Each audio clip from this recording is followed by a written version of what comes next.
పోతున్నప్పుడు మీరు ఇటువంటి డైవర్షన్ పాలిటిక్స్ కోసం విషయాలు చేస్తారు. మీరు అసలు మాకు అర్థం కావడంలే. కృష్ణమోహన్ రెడ్డి గారికి, ధనంజయ రెడ్డి గారికి అసలు దీంట్లో ఏమి సంబంధాలు ఉన్నాయో మీ దగ్గర వాంగ్మూలాలు తప్ప సాక్ష్యాలే లేవని సాక్షాత్తు కోర్టు ముందే మీరు ఒప్పుకున్నట్లు ఒక వినికిడి సమాచారం. చంద్రబాబు నాయుడు గారు, మీకు అసలు లిక్కర్ స్కామ్ అంటే చెప్పమంటారా? 2014-19లో మీరు ముఖ్యమంత్రిగా ఉన్నారు.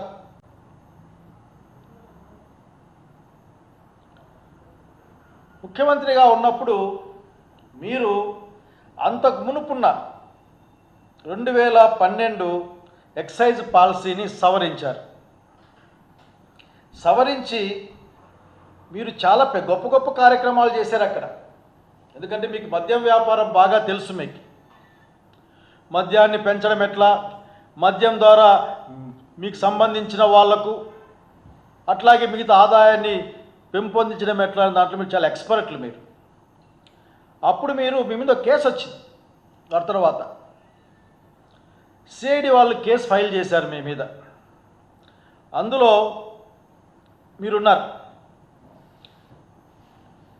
మీరు చంద్రబాబు నాయుడు గారు బాగా గుర్తెచ్చుకోవాలి. ఎందుకంటే చాలా మర్చిపోతారు అనుకుంటుంటారు. మీకు అది చాలా నమ్మకం, ప్రగాఢమైన నమ్మకం. అది మీ మామగారు సీనియర్ ఎన్టీఆర్ గారి దగ్గర నుండి నేటి వరకు కూడా మీరు చేసిన అన్ని వ్యవహారాలు కూడా ప్రజలు మర్చిపోతారని మీరు భావిస్తూ ఉంటారు.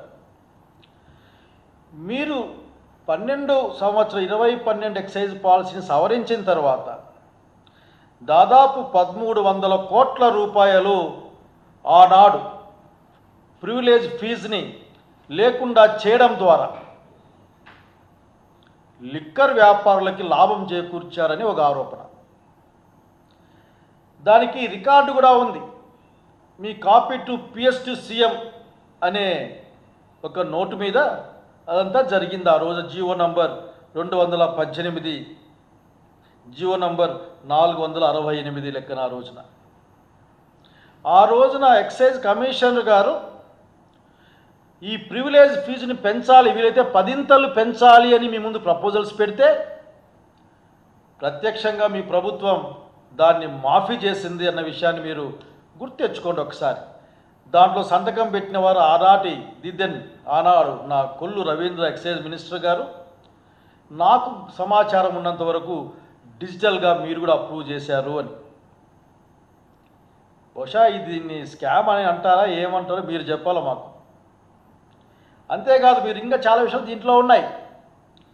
మాట్లాడితే మీరు ఎస్బీఐ ఆగ్రోస్ దాన్ని మీరు వాడారు.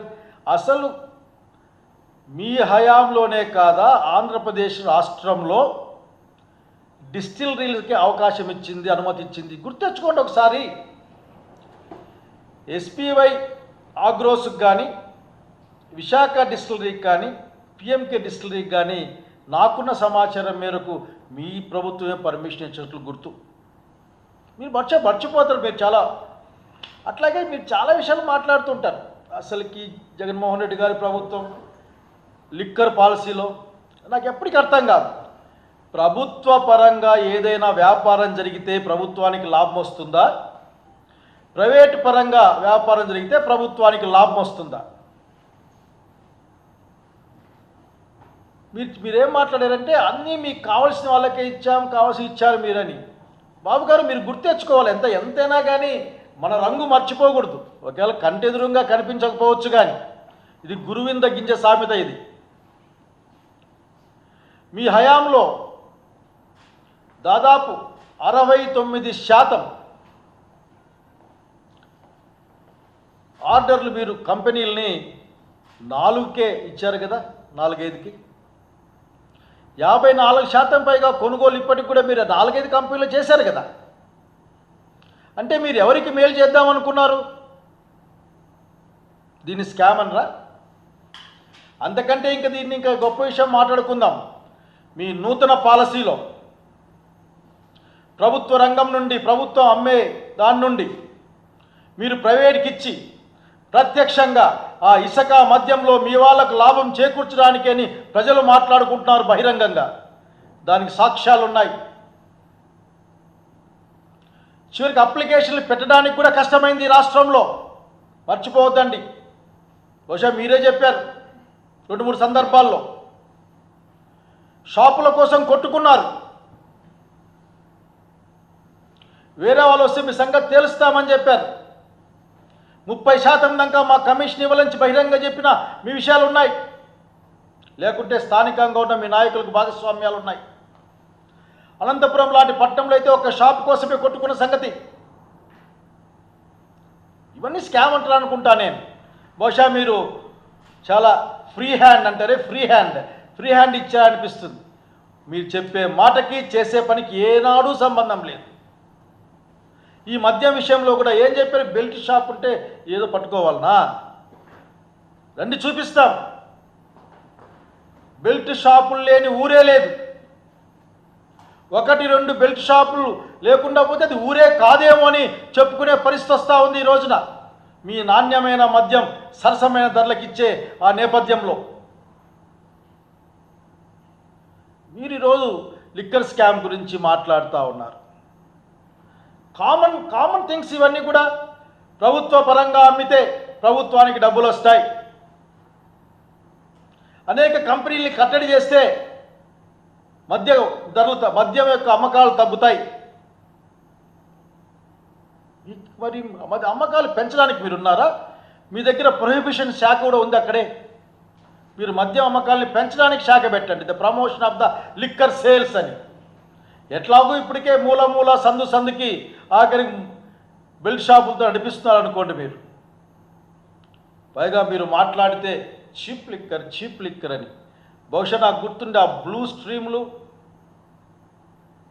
అట్లా గోల్డెన్ ప్రైడ్స్ అట్లా పేర్లు మర్చిపోయినా. ఇటువంటివన్నీ మీ కాలంలోనే.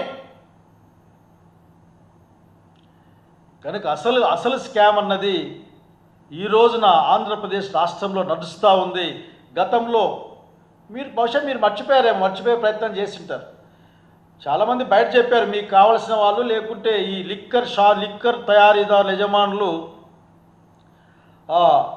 ఎక్కడికి వెళ్ళారు?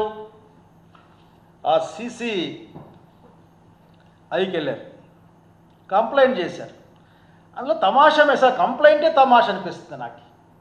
ఆ కంప్లైంట్లో మీరు చెప్పింది ఏంటంటే మీరు అన్ఫెయిర్ కమర్షియల్ టర్మ్స్ ఉన్నాయి మ్యానుఫ్యాక్చరర్స్కి, సప్లయర్స్కి. అట్లాగే అసలు బ్రాండెడ్ ఆల్కహాల్ని అనుమతించడం లేదు ఎవరికి? ఆబ్జెక్టివ్ బేసిస్ పైన. అట్లాగే కన్జ్యూమర్ల యొక్క ఛాయిస్ మేరకు, డిమాండ్ మేరకు మీరు అసలు సారా అమ్మే విధంగా మీరు ప్రోత్సహించడం లేదు. అట్లాగే రేట్ ఆఫ్ కాంట్రాక్ట్. అరే మీరు ఏం చెప్పాలనుకుంటున్నారు? ఎవరి తరఫున మాట్లాడుతూ ఉన్నారు మీరు? కానీ CCI ఏం చెప్పిందంటే అసలుకి ఏం లేదు, ఇది ఖచ్చితంగా లా అనుకూలంగానే ఉంది అని ప్రకటించింది. ఇక్కడ విషయమే లేదని కొట్టేసింది. అదే దానిపైన మళ్ళా మీరు ఈ రోజున వైసీపీ నాయకుల పైన అదే అభియోగాలతో నాకు ఆశ్చర్యం వేస్తుంది. ఎవరో ఆయన కంప్లైంట్ ఇచ్చాడట, దాన్ని ఎంక్వైరీ చేశారట. సాక్ష్యం లేదు, వాంగ్మూలాలు తప్ప. ఆ వాంగ్మూలాలు కూడా సగం మీ నాయకత్వంలో. కాస్త ప్రెజర్ ఉపయోగించేసి ఈ మాట ప్రెజర్ చేసి భయపెట్టినే మాట ఎందుకు వాడుతున్నా అంటే సాక్షాత్తు సుప్రీంకోర్టే చంద్రబాబు నాయుడు గారు ముఖ్యమంత్రి గారు. మీరు ముఖ్యమంత్రి మాకు. మీరు బెదిరింపులు కంటే మీ ప్రభుత్వం బెదిరింపులకు పాల్పడిందని చెప్పడం మాలాంటి వాళ్ళకు బాధాకరం. సుప్రీంకోర్టు అబ్జర్వేషన్ చెప్పింది. మీరు దయచేసి విచారణలో థర్డ్ డిగ్రీ ప్రయోగించద్దండి, ఫిజికల్గా మీరు బాధించద్దండి, వీలైతే కోర్టు ద్వారా న్యాయవాదుల సమక్షంలో దాన్ని చేయండి,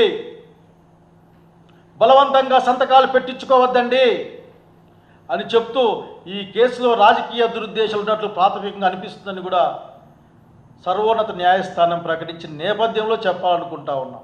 మీకేం కావాలో చెప్పండి, మీరు ఏం ఎక్స్పెక్ట్ చేస్తున్నారో చెప్పండి. మీ నాయకత్వంలోని ప్రభుత్వం ఆదాయాల్లో రోజు రోజుకి పడిపోతున్న పరిస్థితి. రెవెన్యూ లోట్లు, స్టాంప్ రిజిస్ట్రేషన్ డబ్బులు రావడంలే, మీరు నమ్ముకున్న సారాయి డబ్బులు ఎక్కడికి పోతున్నాయి అర్థం కావడంలే, ఫీల్డ్ మీద సిండికేట్లు ఏర్పడి 10, 20, 30, 50 రూపాయలు బాటిల్ పైన క్వార్టర్ పైన పెంచి అమ్ముకునే పరిస్థితి చూస్తూ ఉన్నాం. ఇవేవి మీకు స్కాముల్లా కనపడవు. వాటి గురించి మాట్లాడే ప్రయత్నం మీరు చేయరు. మేము మర్చిపోవాలి. మీరు కొత్తగా కొనుక్కుంటున్న 170 కోట్ల హెలికాప్టర్ విషయాన్ని మేము మర్చిపోవాలి. లేక చిన్న వర్షాలు వస్తేనే మునిగిపోయి అమరావతి గురించి మేము మర్చిపోవాలి. మేము మాట్లాడడానికి వీల్లేదు.